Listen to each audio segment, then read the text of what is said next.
Buonasera da Sicilia 24, questi titoli di oggi. Il maltempo imperversa in Sicilia, raffiche di vento e allagamenti da Licata a Milazzo, difficoltà sull'autostrada Messina-Catania, disagi nella zona tra Cireale e Fiumefreddo nel Catanese. L'inchiesta su appalti pilotati in sanità dopo le dimissioni di Cuffaro da segretario nazionale della Democrazia Cristiana e le decisioni di Schifani sui manager coinvolti, le opposizioni all'attacco del governo regionale. Sono previsti da domani e fino a venerdì gli interrogatori degli indagati. La visita di una delegazione di Italia Viva all'ospedale San Vincenzo di Taormina, dimezzato il personale sanitario nel reparto di emergenza con il supplizio di pazienti lasciati in barella, turni massacranti dei medici nel reparto di cardiochirurgia pediatrica. Accecato dalla necessità di una dose, aggredisce la madre a Catania per ottenere il denaro per comprarla. Arrestato a Librino un trentenne per violenza e resistenza a pubblico ufficiale. Catania ha commemorato il trentennale della morte del penalista Serafino Famà, inaugurato il piazzale che porterà il nome. Il sindaco trantino, avvocatura e magistratura sono anelli di giustizia. Calcio, il Catania batte l'Altamura al Massimino, finisce 2-0 con i gol di Di Gennaro e Cicciarelli ed è primato provvisorio. Toscano, decisivi i cambi. La Serie C, la terza vittoria in campionato per il Siracusa, salva la panchina di Turati, finisce 3-1 al De Simone contro il Latina, ieri successo del Trapani contro il Picerno.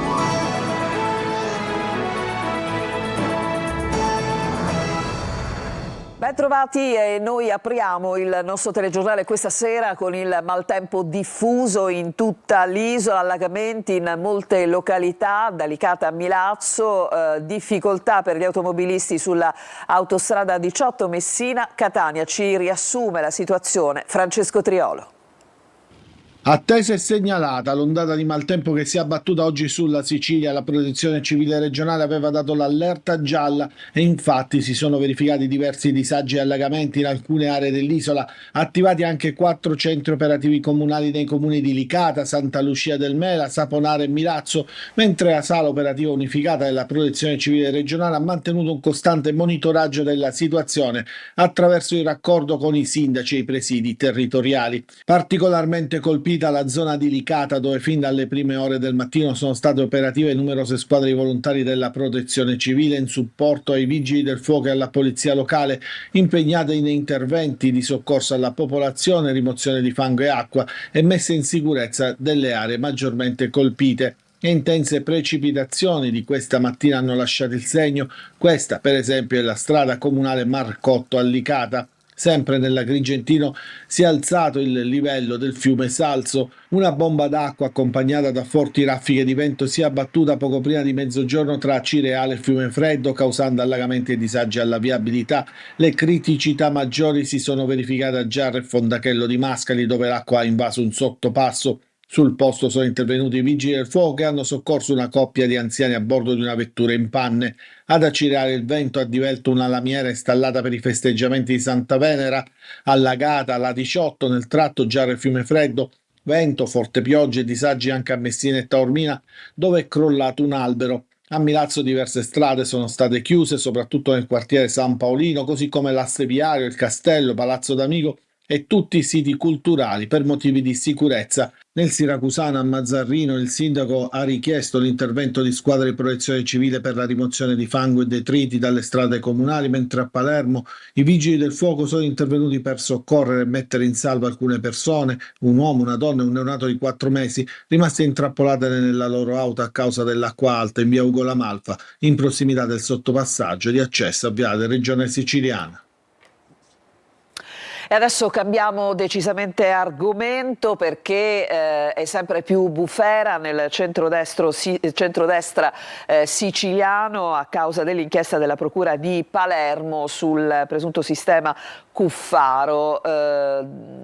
Alcuni passi fondamentali non hanno certamente sedato quelle che poi insomma sono le tensioni che sono state portate avanti dai partiti di opposizione. Noi naturalmente continueremo a seguire questa vicenda. Da domani sono previsti i primi interrogatori che si concluderanno venerdì. Sentiamo. Il presunto sistema Cuffaro, così come ricostruito dalla Procura di Palermo, rischia di travolgere il centrodestra isolano. Inizia domani una settimana difficile, forse la più complessa dalla nascita di questa maggioranza. Sono previsti gli interrogatori dei 18 coinvolti nell'inchiesta. Prima toccherà a personaggi minori, poi ai manager della sanità e ai funzionari delle aziende controllate dalla regione e infine a politici e loro collaboratori. Gli interrogatori si concluderanno venerdì 14 e dopo il GIP dovrà scegliere se procedere con gli arresti domiciliari nei confronti di tutti, di alcuni o di nessuno. Nel frattempo, sul fronte politico, per Schifani si tratterà di prendere decisioni difficili, fermo restando il massimo riservo annunciato dal governatore dopo le sospensioni dei dirigenti. Se l'opposizione continua a insistere sulla richiesta di dimissioni, per la maggioranza questa eventualità al momento è fuori discussione. Si parla invece a gran voce di far tabula rasa in giunta e ripartire da zero. Lo chiedono in modo diverso da una parte Fratelli d'Italia, dall'altra parte l'ex governatore Raffaele Lombardo. Fratelli d'Italia pensa a una giunta fatta interamente di tecnici per approvare la finanziaria e organizzare questo scorcio di legislatura, probabilmente per darsi anche il tempo di preparare le prossime elezioni. All'azzeramento della giunta pensa anche Raffaele Lombardo, che consiglia di chiudere anche con i vertici della sanità e ripartire da zero con persone inavvicinabili e che abbiano la competenza per mettere in atto una riforma integrale del sistema. Sullo sfondo resta una Democrazia Cristiana che dopo le dimissioni di Cuffaro convoca per la settimana successiva la direzione per tentare di salvare un partito messo alla gogna mediatica dalle intercettazioni. E veniamo a un caso ritenuto da Italia Viva emblematico perché fotografa in qualche modo lo stato della sanità siciliana. Parliamo dell'ospedale San Vincenzo di Taormina, una delegazione del partito con Davide Faraone in testa si è proprio recato nella struttura ospedaliera, anche nella struttura considerata di eccellenza, quella del centro di cardiochirurgia pediatrica, dove davvero è complicatissimo gestire per i medici dei turni ormai massacranti il servizio. Barelle nei corridoi, un pronto soccorso con locali angusti e personale medico dimezzato con solo 6 medici su 12 necessari. È il resoconto del blitz effettuato da una delegazione di Italia Viva con in testa il deputato nazionale Davide Faraone e la senatrice Daphne Musolino all'ospedale San Vincenzo di Taormina. L'ospedale di Taormina ha delle gravi carenze per quanto riguarda soprattutto il pronto soccorso, per i locali che sono insufficienti e anche per il personale soprattutto medico che viene in qualche modo compensato con i contratti di una cooperativa o comunque con l'utilizzo anche degli specializzanti, ma certamente c'è bisogno di investire di più. Noi abbiamo visto una sala stanteria in pronto soccorso che è in condizioni veramente disastrose, con pazienti costretti a stare anche 3-4 giorni in uno sgabuzzino, perché questo si può definire, o le barelle strutturalmente nei corridoi del pronto soccorso, e questo è assolutamente intollerabile. E sulla cardiochirurgia pediatrica dicono è un centro depotenziato dalla precarietà e da una grave carenza di medici, solo 3 in servizio rispetto ai 6 previsti, costretti a turni eroici. La situazione di temporaneità in cui è stato fatto precipitare in questi ultimi anni ha fatto sì che questo centro di fatto venisse depotenziato e dal punto di vista del personale e dal punto di vista anche dell'acquisto dei macchinari. Abbiamo visto poi una cardiochirurgia pediatrica in cui ci sono anche lì medici e infermieri di straordinaria professionalità che dedicano la vita, cioè non hanno più turni, non hanno più vita, possiamo dire. Un resoconto emblematico, quello dell'ospedale San Vincenzo di Taormina, hanno concluso i membri della delegazione di Italia Viva che fotografa il grave stato della sanità siciliana. E adesso cambiamo argomento, andiamo alla cronaca. Catania aggredisce la madre perché prova a sottrargli dei soldi che servono per comprare la droga. È stato arrestato nel quartiere di Librino un 30enne per violenza nei confronti della donna e per resistenza a pubblico ufficiale. Desiree Ferlito. Ha provato per l'ennesima volta a salvare il figlio dalla dipendenza della droga, tanto da mettere a repentaglio la propria vita. Un 30enne è stato arrestato nel quartiere Librino a Catania per aver aggredito violentemente la madre, tanto da lasciarla esamini a terra.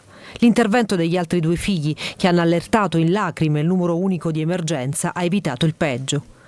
L'ira del 30enne è scattata dopo essersi accorto che la madre coraggiosamente aveva sottratto dal suo borsellino delle monete raccimolate per comprare la dose giornaliera di droga, prima di strappare dalle mani del figlio le chiavi della macchina per evitare che si mettesse alla guida in evidente stato di alterazione. Da qui le botte, fino all'intervento degli altri 2 figli che hanno tratto in salvo la donna. L'uomo sotto l'effetto di stupefacenti ha opposto resistenza ai poliziotti, invendo contro di loro con insulti, calci e sputi. È stato arrestato per maltrattamenti alla madre, tentata estorsione e resistenza pubblico ufficiale. L'anziana ha riferito ai poliziotti di aver accolto a casa il figlio dopo un periodo da lui trascorso in carcere, ma il ragazzo sarebbe diventato sempre più aggressivo, ricorrendo ad alcol e crack a cadenza ormai giornaliera. Quando non avrebbe avuto a disposizione la dose di droga, avrebbe rubato soldi alla madre ed oggetti ai fratelli, con l'obiettivo di rivenderli per guadagnare qualche spicciolo. Prima di fermarci, una notizia dalle agenzie sullo Stromboli. È in corso un trabocco di lava dall'area craterica nord che sta alimentando un flusso lavico nella parte alta della sciara del fuoco. L'attività, così come evidenziato dall'Istituto Nazionale di Geofisica e Vulcanologia di Catania, è stata accertata attraverso le analisi delle immagini delle telecamere di sorveglianza. Adesso ci fermiamo. C'è una pausa e poi torneremo a Catania per la commemorazione della morte dell'avvocato Serafino Famà. A tra poco.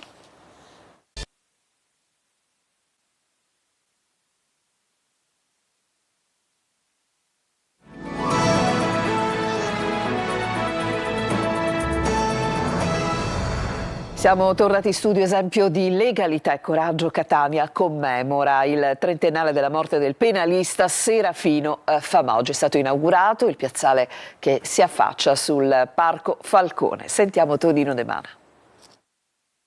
Una corona d'alloro sul luogo dell'uccisione, una targa scoperta dai figli affiancati dal sindaco trentino per intitolargli il piazzale. Catania ricorda l'avvocato penalista Serafino Famà, uno dei suoi figli più illustri, caduto 30 anni fa per mano della mafia. Killer e mandanti sono stati assicurati alla giustizia, ma per la figlia Flavia il vuoto lasciato dal padre è impossibile da colmare. Il vuoto non si riempie mai, si cerca di sopravvivere, di andare avanti e grazie all'incontro con Libera nel 2005, quindi 20 anni fa, sono riuscita intanto a condividere la storia facendola diventare una testimonianza, a trasformare quindi la memoria in impegno, a non sentirmi più sola. 2 le giornate promosse dalla Camera Penale di Catania per momenti di riflessione e memoria condivisa. L'avvocatura ha riscoperto il coraggio della libertà, si è posizionata nell'ambito sociale con una propulsione incredibile e adesso siamo qui per rammentare non soltanto il suo sacrificio ma la sua straordinaria lezione. Il sindaco trentino, visibilmente commosso, ricorda così lo zio Serafino. Serafino cominciò a fare studio da papà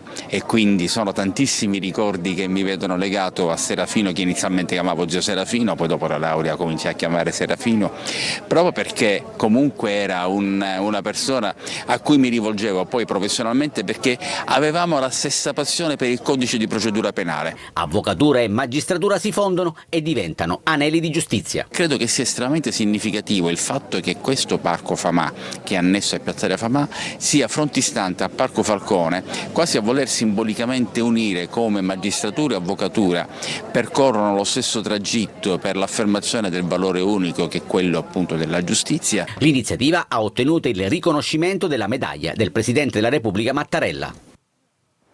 La vita, i luoghi di Sofonisba Anghissola, la pittrice cremonese del Rinascimento che per alcuni anni visse a Paternò nel Catanese. Iniziative per celebrare la figura della cittadina in occasione dei 400 anni dalla morte. Sentiamo Orazio Longo.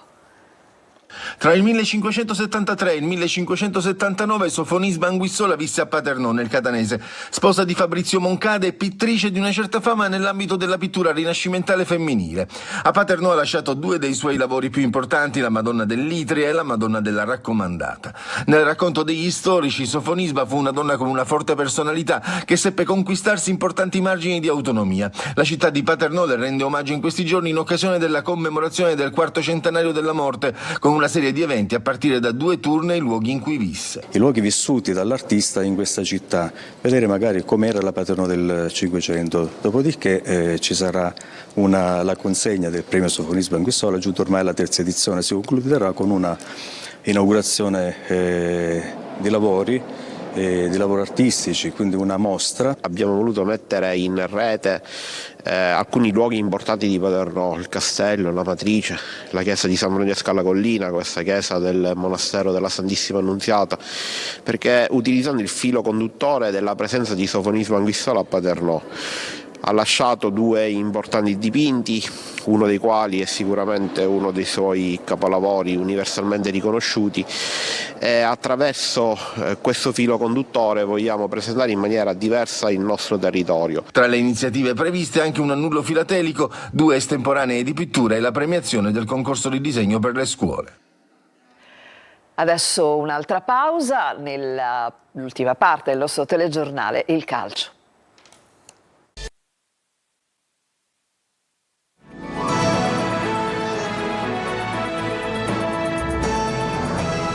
E siamo al calcio con il Catania che ha battuto l'Altamura al Massimino, è finita 2-0, ma ci fa il punto in questo servizio Marco Carli. Si dice che una squadra forte sa vincere le partite anche quando sono scorbutiche. Dimostrazione ulteriore al Massimino, dove il Catania riesce ad avere la meglio sulla resistenza dell'Altamura, che aveva perso una sola partita negli ultimi 2 mesi.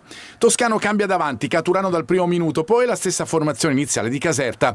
In avvio, dopo un'occasione ospite con Zazza scaturita da una punizione di Lepore, il Catania guadagna subito campo. Un bel lancio di Di Gennaro trova la corsa di Lunetta che dal limite dell'area fa partire una conclusione poco potente, facile per Viola. Serve pazienza, ma il Catania non riesce a muovere velocemente il pallone e a riconquistare palla sulla 3/4 difensiva avversaria. Cicerelli serve Casasola che è in fuorigioco, poi la sfera balla davanti alla porta di Viola, ma l'arbitro aveva già fischiato. Anche 2 gol annullati agli Etnei nel primo tempo e un FVS per un presunto mani di Zazza su testa di Caturano. Nella ripresa il ritmo non cresce inizialmente, Curcio scalda i guantoni di Dini, poi Lunetta trova una conclusione dentro l'area che va fuori. Il Catania continua a sbattere contro il muro pugliese, allora Toscano decide di inserire forze fresche, entrano forte D'Ausilio e Corbari, proprio 2 degli ultimi innesti costruiscono una palla gol importante. D'Ausilio lancia per Forte che stoppa e conclude di poco a lato. Di Gennaro staziona per qualche minuto in zona d'attacco ed è lui che spezza l'equilibrio. Su cross di Casasola ci arriva il difensore degli Etnei, non nuovo, a viaggi costanti nell'area avversaria, era successo a Foggia l'anno scorso. Il gol dell'1-0 fa esplodere lo stadio, la partita che era complicata si sblocca. D'Ausilio è l'altro fattore della gara, corre sulla destra e manda in mezzo dove Cicerelli anticipa il difensore avversario, dopo un impallo con il tacco va in gol. Il Massimino, vero fortino etneo, sfoga la sua gioia, il Catania riannoda subito il filo con la vittoria dopo il beffardo 2-2 di Caserta. Guarda tutti dall'alto in basso per una notte e raccoglie a ogni partita segnali incoraggianti sul futuro. E soddisfazione ovviamente nel post partita, lo sentiamo dalle parole di mister Toscano. Lo sapevamo che era una partita difficile, se non la sblocchi subito poi può andare incontro a nervosismo, magari a perdere l'equilibrio, la lucidità in quello che devi fare.